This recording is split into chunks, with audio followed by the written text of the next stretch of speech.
The God of Destruction Kakarot has ended many of the universe's greatest threats. The last of the Saiyans and their warpath were ended.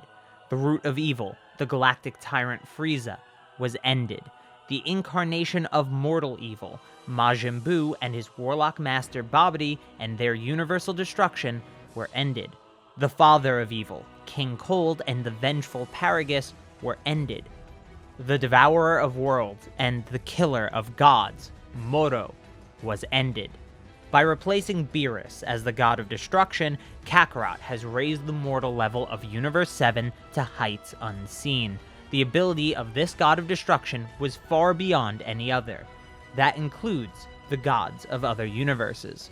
However, these gods from other universes were not unaware of the best god in the history of the multiverse.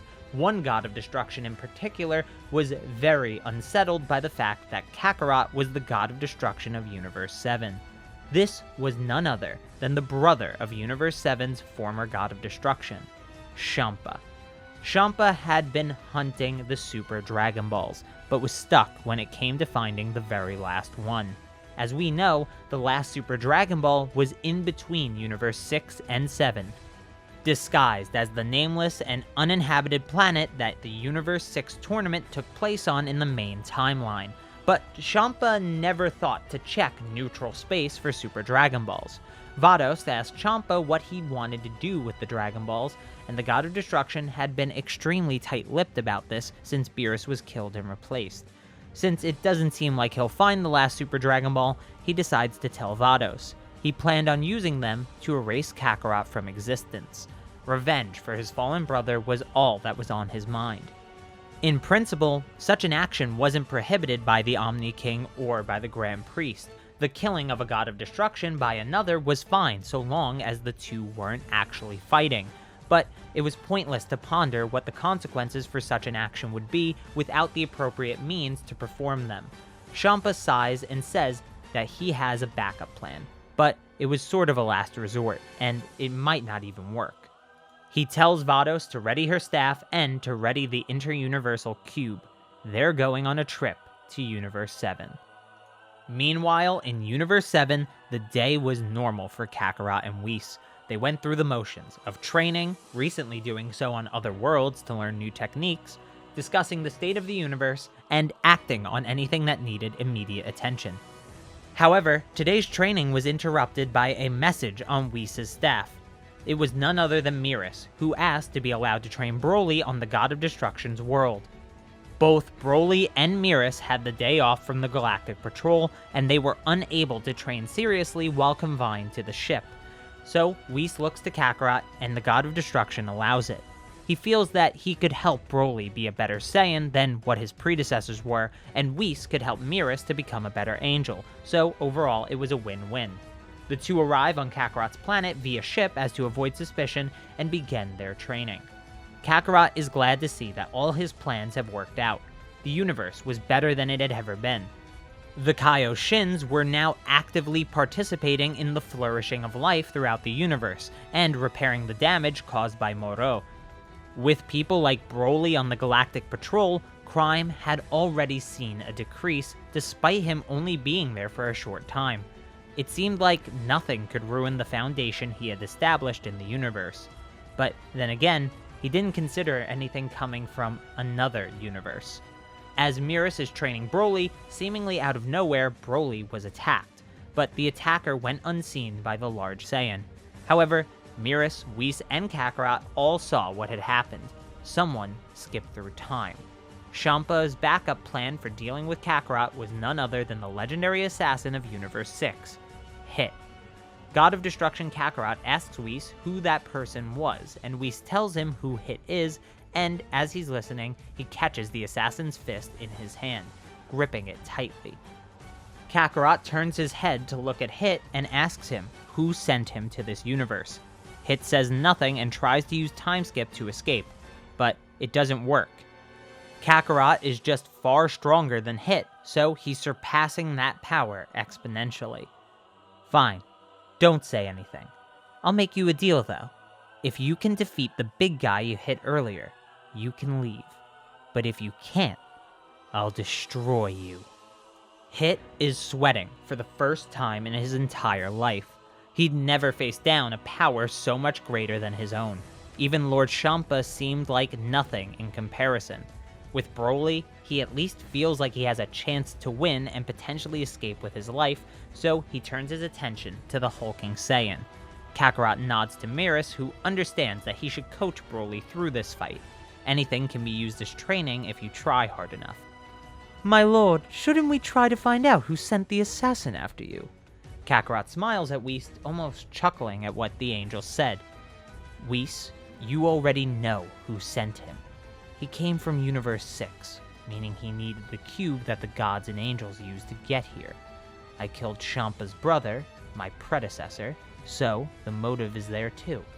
It's really obvious when you consider it." Whis smiles as well. The god of destruction he raised was not only powerful, but intelligent as well. He had done a good job with this one. As Broly and Hit continued to fight, they were both getting stronger. Hit's time skip was improving rapidly to coincide with Broly's power rapidly growing. The two seemed like they were made to have this fight, as both were seeing benefits from it. This worked even better than Kakarot thought, but it was about time Champa came out of hiding. Kakarot puts his fingers to his head and teleported over to where he sends Champa. "I knew this Yardrat technique would be useful." Kakarot asks Champa what brings him to Universe 7. Surely his fellow god of destruction was chasing down the assassin for stealing his cube, right? Champa's face contorted in rage as he looked at Kakarot. He wasn't hiding anything. Kakarot tells Champa to calm down. Even if they did fight and break the rules, there's no chance that Champa could win. And Champa knows it.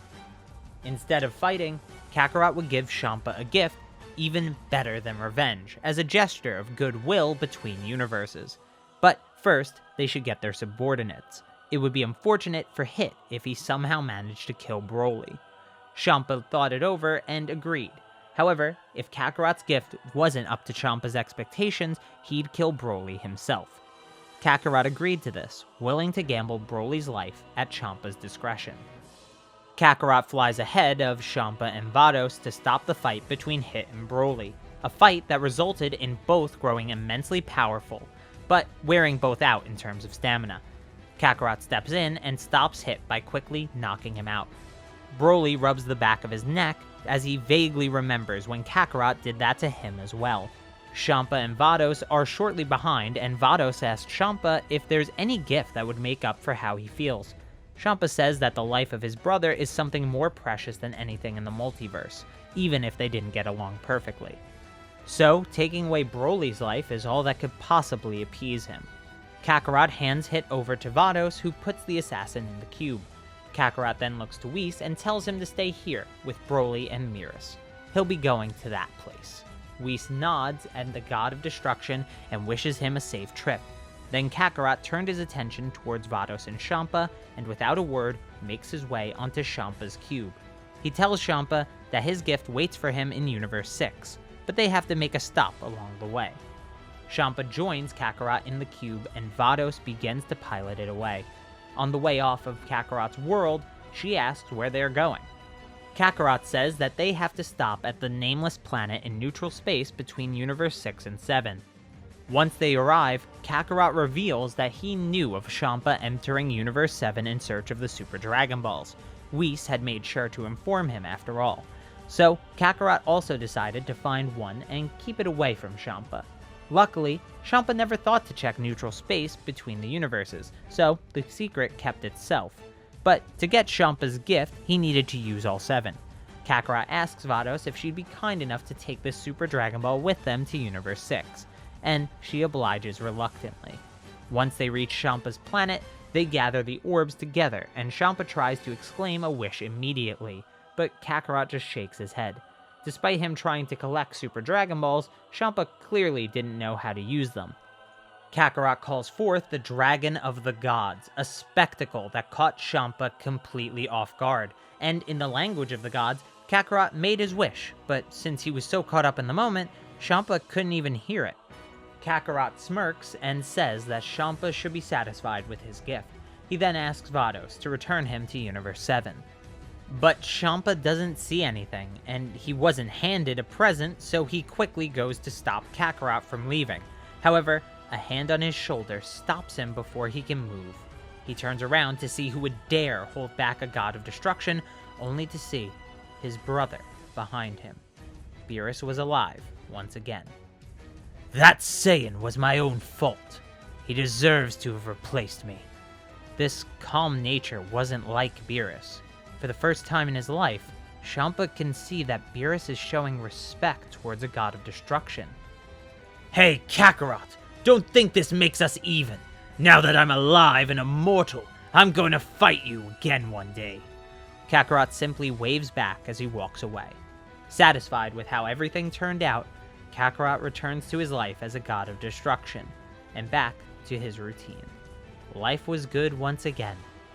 And thank you very much for watching.